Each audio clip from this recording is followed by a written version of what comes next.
Hello friends, welcome to my channel E-Lesson for You.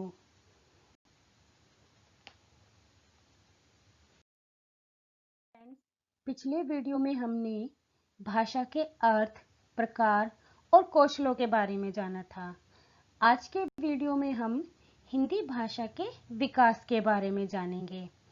आइए सबसे पहले हम संक्षेप में भाषा के अर्थ को एक बार फिर देख लेते हैं। भाषा वह माध्यम है जिसके द्वारा मनुष्य अपने विचारों का आदान प्रदान करता है। अर्थात भाषा वह माध्यम होती है जिसके द्वारा मनुष्य अपने भावों और विचारों को दूसरे व्यक्तियों तक पहुंचाता है और दूसरे व्यक्तियों के भावों और विचारों को भाषा के माध्यम से ही समझता है। अब यहाँ भाषा परिवार की दृष्टि से देखें तो भारत में 4 भाषा परिवार हैं: भारोपीय, द्रविड़, ऑस्ट्रिक और चीनी तिब्बती। भाषा परिवार की दृष्टि से हिंदी भारोपीय परिवार की भाषा है। इन चारों भाषा परिवारों के बारे में हम अलग से वीडियो बनाएंगे। अब यहाँ पे हम हिंदी भाषा के विकास के बारे में पढ़ रहे हैं तो उसी पर फोकस करते हैं।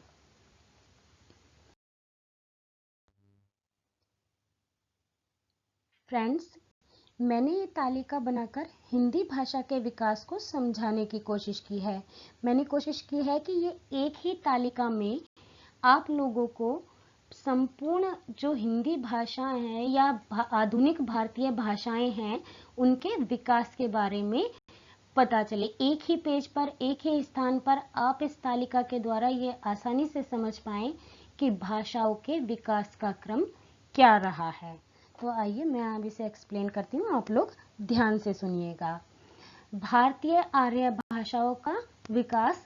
भारतीय आर्य भाषाएं भारोपीय परिवार की भाषाएं हैं। इसे 3 भागों में बांटा गया है: प्राचीन भारतीय आर्य भाषाएं, मध्यकालीन भारतीय आर्य भाषाएं और आधुनिक भारतीय आर्य भाषाएं।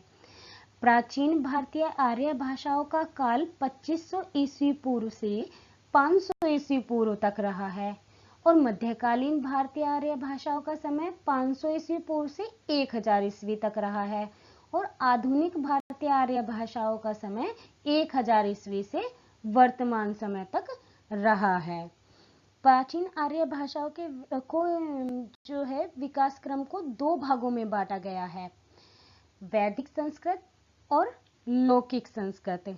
वैदिक संस्कृत का प्राचीनतम रूप हमें वेदों में देखने को मिलता है और लौकिक संस्कृत वैदिक संस्कृत का ही विकसित रूप है। वैदिक संस्कृत का काल ऋग्वेद के समय से वैदिक काल की समाप्ति 500 ईस्वी पूर्व तक माना जाता है। यानी कि ये माना जाता है कि 500 ईस्वी पूर्व में वैदिक काल की समाप्ति हो गई थी, तो तभी तक ही वैदिक संस्कृत का प्रयोग किया जाता था और लौकिक संस्कृत 500 ईस्वी पूर्व से आज तक प्रयोग में की जाती है। इसका कार्यकाल अभी भी चल रहा है। अब आते हैं भाषा के अगले भाग पर, मध्यकालीन भारतीय आर्य भाषाएं। इसका समय 500 ईस्वी पूर्व से 1000 ईस्वी पूर्व तक रहा। मध्यकालीन आर्य भाषाओं को विकास की दृष्टि से 3 भागों में बांटा गया: प्राचीन प्राकृत या पाली, मध्यकालीन प्राकृत और परकालीन प्राकृत या अपभ्रंश। प्राचीन प्राकृत या पाली को प्रथम प्राकृत भी कहते हैं, मध्यकालीन प्राकृत को द्वितीय प्राकृत और परकालीन प्राकृत या अपभ्रंश को तृतीय प्राकृत भी कहते हैं। प्राचीन प्राकृत या पाली का समय 500 ईस्वी पूर्व से 100 ईस्वी तक माना जाता है और मध्यकालीन प्राकृत का समय 100 ईस्वी से 500 ईस्वी तक माना जाता है और परकालीन प्राकृत या अपभ्रंश का समय 500 ईस्वी से 1000 ईस्वी तक माना जाता है। अब यह है प्राचीन प्राकृत या पाली। वास्तव में संस्कृत का ही विकृत रूप प्राकृत है, यानी कि जिसे हम प्राकृत कहते हैं उसे वे संस्कृत का विकृत रूप विद्वानों ने माना है। जिस प्राकृत में गौतम बुद्ध के वचनों और उपदेशों को सुरक्षित रखा गया है उसे पाली कहते हैं। मध्यकालीन प्राकृत को साहित्यिक प्राकृत भी कहते हैं। ये मध्यकालीन प्राकृत है, इसे साहित्यिक प्राकृत भी कहते हैं। महर्षि बर्रुचि ने 4 प्राकृत मानी है: शौरसेनी, महाराष्ट्री, मागधी और पैशाची। महर्षि वररुचि ने इनके ये 4 भेद मानी है। वैसे विद्वानों ने 5 प्राकृत मानी है, जिसमें 5वीं अर्धमागधी भी है। लेकिन अगर प्रश्न आ जाए कि महर्षि वररुचि ने कितनी प्राकृत मानी है, कितनी प्राकृत बताई हैं, तो 4 होंगी, शौरसेनी, महाराष्ट्री, मागधी और पैशाची। अब आइए शौरसेनी के बारे में बात करते हैं। शौरसेन जनपद की भाषा थी शौरसेनी, जिसका मुख्य केंद्र मथुरा था। इसका प्रयोग मुख्यतः नाटकों में गद्य भाषा के रूप में हुआ है, यानी कि नाटकों में जो डायलॉग लिखे जाते थे, गद्य भाषा होती थी, उसके लिए इसका प्रयोग होता था। इसी कारण इसे नाटकीय शौरसेनी भी कहा जाता है।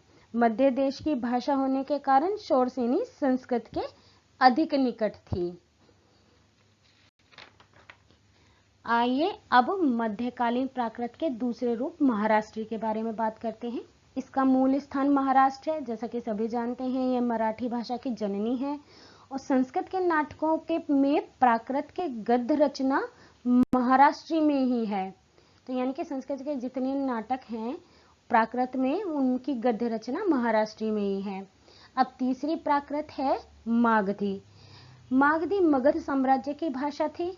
संस्कृत नाटकों में निम्न स्तर के पात्रों द्वारा इसका प्रयोग होता था, यानी कि जो निम्न स्तर के पात्र होते थे, जैसे महल के नौकर या अश्वपालक, उनके जो डायलॉग होते थे वे इसी भाषा में होते थे, मागधी में होते थे। अब प्राकृत का अगला रूप है अर्धमागधी। अर्धमागधी को 18 देशी भाषाओं का मिश्रण माना जाता है। इसका मूल उत्पत्ति स्थान मगध और शूरसेन का मध्यवर्ती क्षेत्र अयोध्या है। अर्धमागधी को ऋषि भाषा भी कहते हैं। भगवान महावीर के उपदेशों की भाषा भी अर्धमागधी ही थी। आइए अब अगली प्राकृत पैशाची के बारे में जानते हैं। पैशाची प्राचीन प्राकृत भाषा है। इसकी उत्पत्ति कैकेयी प्रदेश में हुई है। वाग्भट ने पैशाची को भूत भाषा कहा है। अगर कभी एग्जाम में प्रश्न आ जाए कि वाग्भट के अनुसार भूत भाषा कौन सी है, तो वो है पैशाची प्राकृत। मतलब इसे भूत भाषा के नाम से भी जाना जाता है, यह आप लोगों को स्पष्ट हो गया होगा। चीन, तुर्किस्तान के खरोष्ठी शिलालेखों तथा कुवलयमाला में पैशाची की विशेषताएं देखने को मिलती हैं। अब आते हैं परकालीन प्राकृत या अपभ्रंश। इसका समय 500 ईस्वी पूर्व से 1000 ईस्वी पूर्व रहा। यह आर्य भाषा का ये मध्यकालीन आर्य भाषा का तीसरा चरण था। अपभ्रंश का शाब्दिक अर्थ है यहाँ पे बिगड़ा हुआ। अपभ्रंश शब्द का सर्वप्रथम प्रयोग महर्षि पतंजलि ने महाभाष्य में किया। अगर परीक्षा में इससे संबंधित प्रश्न आ जाए कि अपभ्रंश का सर्वप्रथम प्रयोग किसने किया या किस रचना में हुआ, तो अपभ्रंश का सर्वप्रथम प्रयोग महर्षि पतंजलि ने किया और महाभाष्य में किया। इसे देसी भाषा या ग्राम भाषा भी कहा गया है। अपभ्रंश को इसे संस्कृत का बिगड़ा हुआ रूप, यानी कि संस्कृत का विकृत रूप माना गया। अब जैसे कि इसका नाम ही है, अपभ्रंश का अर्थ ही है बिगड़ा हुआ, तो क्या बिगड़ा हुआ है, यानी कि संस्कृत का बिगड़ा हुआ रूप। अब आते हैं आधुनिक भारतीय आर्य भाषाओं के बारे में जानते हैं। आधुनिक भारतीय आर्य भाषाएं, जो भारतीय आर्य भाषाओं का तीसरा चरण है। आधुनिक आर्य भाषाओं का विकास मध्यकालीन प्राकृत भाषाओं से हुआ है। जो ये मध्यकालीन प्राकृत हैं या अपभ्रंश भी कहते हैं इन्हें, शौरसेनी अपभ्रंश, महाराष्ट्रीय अपभ्रंश, मागधी, अर्धमागधी, पैशाची, इन्हीं से ही आधुनिक आर्य भाषाओं का विकास हुआ है। आप इस चीज को रिलेट करके देखिए कि मध्यकालीन प्राकृत से ही या मध्यकालीन अपभ्रंश भाषा से ही आधुनिक आर्य भाषाओं का विकास हुआ है, या ये उन्हीं से ही आई हैं। इनमें मुख्य भाषाएं हैं पश्चिमी हिंदी, राजस्थानी, गुजराती, मराठी, बिहारी, बंगाली, उड़िया, असमी, पूर्वी हिंदी, लहंदा, पंजाबी, सिंधी, पहाड़ी आदि जितनी भी आधुनिक भारतीय आर्य भाषाएं हैं वो सभी मध्यकालीन प्राकृत से विकसित हुई हैं। ये आप लोगों को बात ध्यान रखनी होगी। आने वाले वीडियो में मैं इन भाषाओं के विकास के बारे में या इन भाषाओं के वर्गीकरण के बारे में भी बताऊंगी। इसके लिए हमें अगले वीडियो का इंतजार करना होगा। अब हम एक दृष्टि में देख लेते हैं कि वैदिक संस्कृत से आधुनिक युग तक की भारतीय भाषाओं के अंतराल के 4 चरण आए हैं। यानी कि इनके विकास को यदि हम एक दृष्टि में देखें तो इसे हम 4 भागों में बांट सकते हैं। सबसे पहले जो भाषा थी वो थी वैदिक संस्कृत। उसके बाद उसका दूसरा रूप आया या उसका विकसित रूप आया, बदला हुआ रूप आया लौकिक संस्कृत। लौकिक संस्कृत के बाद का समय था पाली और प्राकृत का, और उसके बाद का समय अपभ्रंश का रहा, या उसके बाद अपभ्रंश भाषा आई जो वर्तमान समय में भी प्रचलित है। यानी कि आधुनिक भारतीय भाषाओं का जन्म अपभ्रंश से ही हुआ है। जो हमने अभी पीछे 5 अपभ्रंश रूप पढ़े हैं उन्हीं से आधुनिक भारतीय भाषाओं का जन्म हुआ है। अब हम कुछ महत्वपूर्ण तथ्य जान लेते हैं। देखें, हिंदी तथा उत्तर भारत की अधिकांश भाषाएं भारतीय आर्य भाषा परिवार की मानी जाती हैं, जिनका मूल स्रोत संस्कृत है। इनसे संबंधित परीक्षा में प्रश्न पूछे जा सकते हैं, तो इस पॉइंट को आप ध्यान रखिएगा। नेक्स्ट है, भारत का दूसरा भाषा परिवार द्रविड़ कुल है, जिसकी मुख्य भाषाएं हैं तमिल, तेलुगु, मलयालम और कन्नड़। इनसे संबंधित भी परीक्षा में प्रश्न पूछा जा सकता है कि भारत का दूसरा भाषा परिवार कौन सा है, या द्रविड़ कुल की द्रविड़ कुल की भाषाएं कौन सी हैं। तो उसमें ये 4 भाषाएं आती हैं, तमिल, तेलुगु, मलयालम और कन्नड़। या फिर आपको भाषा का नाम दे के भी प्रश्न पूछ लिया जाएगा कि ये भारत के किस भाषा परिवार से संबंध रखती हैं, तो ये द्रविड़ कुल से संबंध रखती हैं।